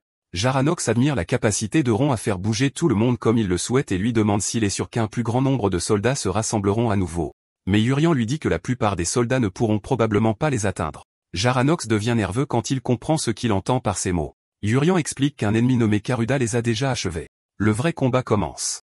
L'un des soldats court vers Elia dans un état de terreur. Les soldats terrifiés crient qu'ils doivent fuir immédiatement, et Elia lui demande avec étonnement ce qui se passe. À ce moment, une armée massive de gobelins apparaît, et un autre chevalier crie que leur nombre est écrasant. Alia reste sans voix en voyant ce nombre écrasant d'ennemis. Elle se sent coupable et s'excuse auprès de Urian, croyant qu'il mourra à cause d'elle. Mais Urian la rassure en lui disant que tout va bien et s'avance avec confiance, lui assurant qu'elle ne mourra pas ici. Alia lui demande avec perplexité ce qu'il fait. Urian fait face à la horde de gobelins et appelle Agnès, annonçant qu'il va tester ce qu'ils ont pratiqué au cours des 2 derniers jours. Il lui ordonne de générer des balles de fer noir par procuration. Jurien pense qu'il n'a pas eu la chance d'essayer cette technique, qu'il a obtenue après avoir atteint le 3e niveau du corps de 10 000 poisons. Auparavant, une fenêtre système apparaît devant lui expliquant que la technique de l'explosion de fer noir tire des armes cachées remplies de puissance interne en faisant exploser les balles de fer noir. Jurien crie en ordonnant au gobelin de recevoir son attaque et lance la balle, qui atteint sa cible. Après que la balle se soit logée dans l'une des armes des gobelins, au milieu de leur confusion, la première explosion s'est produite, qui a anéanti un grand nombre d'entre eux au milieu de leurs cris, ce qui a conduit Orion à ordonner aux balles de revenir. Il se dit joyeusement à quel point la capacité d'invocation par procuration d'Agnès est parfaitement adaptée à son pouvoir. Dès que les balles reviennent, il les relance, créant des explosions consécutives qui anéantissent davantage de gobelins. Une Elia choquée lui demande ce qu'il vient de lancer, et Orion répond calmement que la technique s'appelle l'explosion de fer noir et qu'il expliquera les détails plus tard. Elia remarque que le nombre de gobelins a considérablement diminué. Alors elle se tourne vers ses chevaliers étonnés et leur crie dessus, leur demandant ce qu'ils font, leur assurant que la victoire est désormais possible. Elle les exhorte à saisir l'opportunité et à éliminer les gobelins restants. Sous sa direction, les chevaliers chargent pour engager les ennemis restants. Pendant la bataille et l'affrontement entre les chevaliers et les gobelins, l'un des gobelins essaie de fuir la bataille mais est surpris par quelque chose qui se dresse sur son chemin, et il hurle de douleur lorsqu'une main rouge apparaît en attrapant sa tête. Alia est stupéfaite et se demande ce qu'il se passe. Soudain, un guerrier massif à la peau rouge et d'une taille incroyable apparaît parmi les gobelins, tenant le cadavre d'un gobelin dans sa main. Urien observe ce nouveau venu, réalisant que le légendaire guerrier gobelin, Karuda, est enfin apparu. Urien le regarde avec détermination, pensant que s'ils ne peuvent pas l'éliminer aujourd'hui, ils mourront tous. Ilia est stupéfaite et se demande ce qu'elle voit. Soudain, un guerrier massif à la peau rouge apparaît parmi les gobelins. Urien observe calmement ce nouveau venu, réalisant que le légendaire guerrier gobelin, Karuda, est enfin apparu. Karuda pousse un rugissement violent qui fait trembler l'endroit, et Alia et ses chevaliers sont affectés par la force du cri et reculent de quelques pas. Karuda saisit son arme massive et saute en l'air, se préparant à porter un coup dévastateur vers Elia. Dans ce moment critique, Elia réalise qu'elle doit fuir. Mais avant qu'elle ne puisse bouger, Urien la pousse avec force et la sauve au dernier moment. L'arme de Karuda s'écrase sur le sol, causant une destruction massive là où elle se tenait. Urien dit à Alia que la situation était critique, et elle regarde avec horreur les corps de ses camarades qui ont été victimes de l'attaque. Karuda grogne, tournant son attention vers Urien, qui décide de l'affronter et déclenche la technique de souffle de fer noir. Le coup frappe directement le visage de Karuda et explose, mais il sort de la fumée complètement indemne. Après que Karuda ait laissé échapper un grognement indifférent, Urien est choqué et se demande comment son attaque a échoué, se souvenant que l'histoire mentionnait que la peau du guerrier gobelin était dure comme de l'acier, mais le voir en réalité était terrifiant. Alia s'avance avec une colère intense et crie sur Karuta, jurant qu'elle ne lui pardonnera jamais ce qu'il a fait à ses subordonnés. Elle saute en l'air et utilise une puissante compétence offensive, assénant une série de coups rapides et magistraux au corps de Karuta qui hurle de douleur. Les soldats acclament leur chef, admirant sa force, tandis que Urien pense que le trait de reine de l'épée d'Ilia est incroyablement puissant. Urien est émerveillé par sa capacité à suivre Karuda même s'ils sont encore au début des événements du roman, et il remarque que ses attaques pénètrent son armure et sa peau dure. Mais soudain, Karuda pousse un cri assourdissant, et Alia est surprise de le voir utiliser une puissante aura de combat rouge, ce qui est inattendu pour un gobelin. Karuda utilise son nouveau pouvoir pour lancer une attaque sur Alia, puis lui assène un coup violent qui la jette au sol. Urien réalise que les événements se déroulent exactement comme dans le roman original, où Alia est vaincue par Karuda. Les soldats appellent leur chef, Alia, alors qu'elle se débat au sol. Elle s'avoue que c'est frustrant, mais elle ne peut pas vaincre ce monstre. Alors qu'elle regarde Karuda entouré de son aura rouge, elle décide qu'il n'y a pas d'autre choix que de s'échapper. Urien se tient devant eux, et Karuda tourne son attention vers lui, alors Ilia l'appelle avec inquiétude. Urien attaque en premier en utilisant la technique de coupe droite pour lui lancer un poignard, mais Karuda crie et détruit le poignard d'un seul coup de main. Urien est choqué par sa capacité à détruire son attaque si facilement. Karuda grogne avec colère, mais est soudainement surpris et regarde sa protection d'épaule. Quelque chose de petit qui s'y était logé explose, lui causant de la douleur alors que du sang coule de sa blessure. Urien se moque de lui, expliquant que la première attaque n'était qu'une feinte et que Karuda était tellement occupé à la bloquer qu'il n'a pas vu la deuxième attaque. Urien ajoute que bien que sa peau soit dure comme de l'acier, il y a clairement des points faibles sur son corps. Urien pense que le système n'arrêtait pas de montrer les fissures dans l'armure de Karuda comme des points faibles, il n'a donc pas pu résister à les cibler. La colère de Karuda s'intensifie, il rugit violemment puis se précipite pour attaquer Urien. Urien esquive ses coups avec difficulté. Et alors que Karuda manque l'un de ses coups, Urien lui demande où il pense aller, puis lui lance un autre projectile explosif. Urien sourit et demande s'il est en colère maintenant, lui disant qu'il n'a pas l'intention de le laisser l'attraper si facilement. Soudain, Karuda ignore Urien et regarde ailleurs. Urien remarque que son regard est dirigé vers le forgeron, Jaronox, et lui demande pourquoi il regarde dans cette direction. Karuda hurlé se précipite soudainement en avant, et Urien réalise avec peur que Karuda cible Jaronox et non lui. Karuda saute en l'air, attaquant le forgeron non armé. Urien décide qu'il doit le sauver quoi qu'il en coûte. Il déverse toute son énergie interne dans la technique améliorée du petit pas du dragon et se précipite en avant à la vitesse de l'éclair. Urien réussit à devancer Karuda, saisit le forgeron et l'éloigne du danger. À l'étonnement du guerrier gobelin qui ne s'attendait pas à une vitesse aussi surhumaine, Ilia est stupéfaite par l'incroyable vitesse que Urien vient d'afficher. Urien décide de mettre fin à la bataille, appelant Agnès et se préparant à utiliser la technique la plus puissante des arts du clan Tang, la transformation en agrafe de fleurs de sang. Urien libère un papillon lumineux et coloré en utilisant le lancer incurvé. Le papillon se dirige vers Karuda, et Alia s'émerveille de la beauté de la scène. Mais le papillon commence à s'approcher du corps de Karuda qui hurle et essaie de l'éloigner de lui. Le papillon touche sa poitrine et brille intensément, puis explose créant un grand trou dans son corps. Jurien lui-même est surpris par la puissance de l'attaque, admettant qu'il ne s'attendait pas à ce résultat même s'il a utilisé une grande quantité de son énergie interne. Garuda chancelle en regardant le trou dans sa poitrine, puis tombe au sol vaincu. L'un des chevaliers s'exclame qu'ils ont gagné, mais Elia lui dit que la bataille n'est pas encore terminée. Elle souligne qu'il reste quelques gobelins et ordonne de les éliminer. Une fois la bataille complètement terminée, Garanox remercie abondamment Euron de l'avoir sauvé. Plus tard, Euron demande à Elia comment elle va, et elle répond qu'elle lui doit la vie et qu'elle ne peut pas se plaindre. Euron lui dit que s'entraider est normal. Il lui explique ensuite qu'il n'a pas appris l'escrime, mais un art appelé la mémorisation. Elia lui demande avec surprise si c'est comme utiliser des poignards, et Euron lui assure que tout ce qu'il a fait, de l'orbe explosif au papillon, fait partie de cet art. Elia est émerveillé et réalise l'étendue de ses compétences. Elia pensa que ce qu'Euron avait fait, malgré sa difficulté, pourrait lui ouvrir de nouvelles portes et élargir ses horizons après avoir passé toute sa vie à maîtriser l'art de l'escrime. Un chevalier informe Elia que le sac magique est prêt, elle décide donc qu'il devrait au moins prendre la tête de Garuda comme preuve et regarde son cadavre. Elle coupe sa tête, et tandis que le chevalier craint que l'énorme tête ne contamine le sac, Elia le rassure en lui disant que le sac est conçu à cet effet. Elle suggère qu'il parte bientôt car il se fait tard, mais elle s'arrête soudainement et appelle Masque qui est soudainement apparu devant eux. Elia demande au Masque de nuit pourquoi il est en retard, soulignant qu'il s'est écoulé beaucoup de temps depuis que la fusée de signalisation a été tirée. Masque s'excuse, expliquant que lui et son équipe sont allés trop loin, et sur le chemin du retour, ils ont été pris en embuscade par des gobelins, ce qui a causé leur retard. Elia demande pourquoi il n'y a que lui et un autre chevalier, et il répond que le reste de l'escouade a été anéanti parce que les gobelins étaient plus forts que prévu. Avec un regard perçant, Elia exige de voir les corps de leurs camarades et lui ordonne de la conduire à leur emplacement. Masque essaie de gagner du temps, suggérant qu'il le fasse le lendemain car il se fait tard, mais elle refuse catégoriquement et lui ordonne de l'emmener immédiatement. Masque obtempère, maudissant la situation à voix basse, puis dégaine son poignard et attaque Elia. Euron expose sa supercherie, lançant son poignard pour couper instantanément la main de Masque, soulignant qu'il est illogique que ses vêtements et ceux de ses compagnons n'aient pas de sang de gobelin vert après une bataille acharnée, mais seulement du sang humain rouge. Il l'accuse de collusion avec les gobelins et de leur avoir divulgué des informations depuis le début. L'autre chevalier se demande comment elle le savait, tandis que Rian pense que s'il sait tout cela, c'est parce que c'est lui qui a écrit les événements de ce roman. Le chevalier tente de défendre Masque, mais Elia l'interrompt, lui tranchant la gorge et ordonnant d'appréhender les traîtres. L'autre nuit implore la pitié, confessant qu'il ne faisait qu'obéir aux ordres. Le lendemain matin à la résidence officielle du château d'Ozu, alors qu'Euron dort profondément, Jaranox le réveille en lui disant qu'il est presque midi. Jaranox ajoute avec enthousiasme qu'Elia est venue lui rendre visite. Euron voit Elia portant une robe élégante, et elle le salue chaleureusement, lui demandant s'il a bien dormi. Euron est complètement choqué, incapable de comprendre cette transformation soudaine dans son apparence et sa douceur. Euron est choqué par l'apparence et les vêtements d'Elia, et il lui demande avec étonnement pourquoi elle porte cette robe de soirée.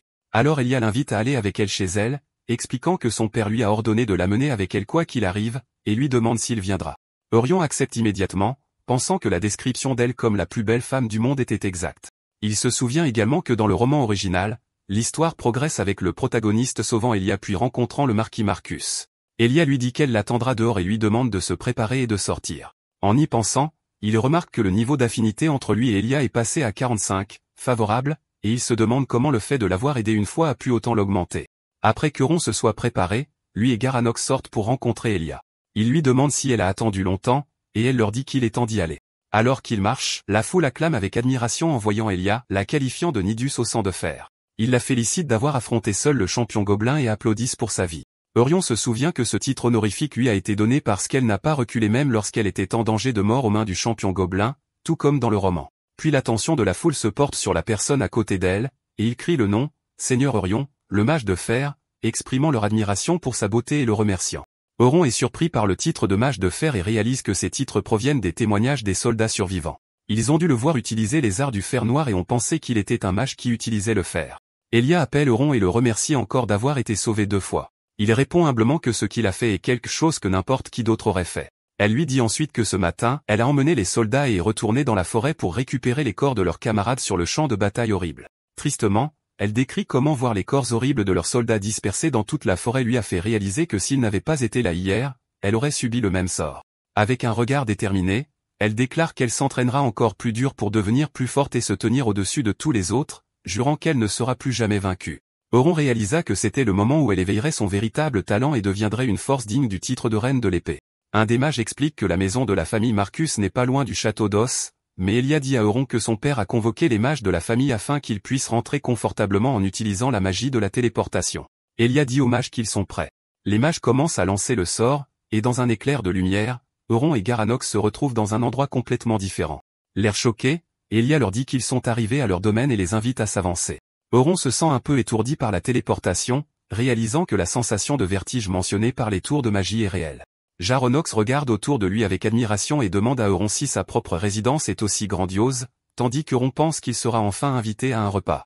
Alors qu'Euron se prépare, il pense à comment il n'a mangé que de la soupe et de la chaise tous les jours chez lui. Mais aujourd'hui, il mangera enfin une nourriture digne d'un noble. Il entre dans une salle à manger luxueuse où le marquis Marcus, qui est assis à la tête de la table avec Elia, l'accueille. Euron salue formellement le marquis, mais le marquis lui dit de ne pas être si formel et l'invite à s'asseoir. Le marquis commence par remercier Euron, expliquant qu'il est reconnaissant car il a sauvé la vie de sa fille Elia avant même qu'elle ne devienne sa fiancée. Jurien répond humblement que ce qu'il a fait était son devoir. Lorsque les serviteurs apportent la nourriture, Jurien est choqué de découvrir que le plat est une soupe de choran spéciale, style familial Marcus. Le marquis explique que leur famille a la même tradition que la famille Rogue de manger la soupe après les batailles et que leur recette secrète la rend plus délicieuse. Alors que le marquis l'invite à profiter de son repas, Euron force un sourire et dit qu'il mangera bien, se sentant rancunier à l'intérieur. Alors qu'il mange la soupe, le marquis le surprend en lui demandant quand il épousera Ilia, ce qui provoque Ilia qui crie sur son père. Jurien sent que cette question n'est rien d'autre qu'un test. Il utilise sa capacité à voir que le niveau d'affinité du marquis est -10, légèrement défavorable, mais il se rend compte que ce nombre est une amélioration significative et décide que sa réponse doit être bien pensée. Jurien dit au marquis qu'il aimerait se marier immédiatement, ce qui surprend à Elia, mais il ajoute qu'il n'est pas encore devenu l'héritier de sa famille et qu'il est toujours méprisé à cause de son mauvais passé. Il affirme qu'il se changera pour devenir un homme digne d'Ilia, et qu'une fois qu'il deviendra officiellement l'héritier, il l'emmènera avec lui. Ilia est touché par ces mots, mais le marquis s'interroge sur la possibilité de réaliser cela, lui rappelant que ses jeunes frères sont connus pour leur génie et lui demande s'il pense vraiment qu'il peut les vaincre pour devenir l'héritier. Jurien répond avec une confiance absolue que, bien sûr, il le peut. Le marquis rit fort, commentant que Jurien a en effet beaucoup changé comme il l'a entendu et lui dit qu'il le soutiendra. Le marquis ajoute ensuite qu'avant l'arrivée de Jurien, il a reçu un message de son père, Wellington. Euron se rend compte que la nouvelle a déjà atteint la famille Rox grâce à la magie de la communication. Euron demande ce que son père a dit, et le marquis lui dit que son père lui a demandé de l'appeler plus tard en utilisant la magie de la communication et qu'il le guidera vers la salle de communication après le dîner. Euron le remercie, mais son visage montre des signes d'inquiétude. Tout en mangeant, Euron remarque qu'Elia fronce les sourcils, mais il se sent satisfait car il pense avoir réussi à faire bonne impression sur son père, le marquis Marcus. Après le dîner, dans la salle de communication, un mage commence à lancer un sort de magie de communication pour ouvrir une connexion avec la famille Rock. Une boule de cristal s'allume et une image de Wellington, le père d'Eurion, apparaît. Eurion est émerveillé par la scène, qui, à son avis, ressemble à un projecteur et à un appel vidéo. Wellington appelle son fils, et Jurien répond par une salutation tendue. Wellington lui crie initialement dessus, puis lui demande avec inquiétude s'il a été blessé, ce que Jurien nie. Après cela, son père lui demande sérieusement s'il est vrai qu'il a sauvé Elia et tué le champion gobelin. Eurion répond humblement que ce qui s'est passé n'était qu'un coup de chance. Son père doute de l'histoire de la chance et lui dit qu'il écoutera les détails à son retour à la maison, puis lui demande quand il reviendra. Eurion lui dit qu'il sera de retour dans environ 2 jours. Wellington est d'accord, mais lui ordonne ensuite que lorsqu'il reviendra, il devra amener ses jeunes frères avec lui. Jurien est choqué par cette requête inattendue.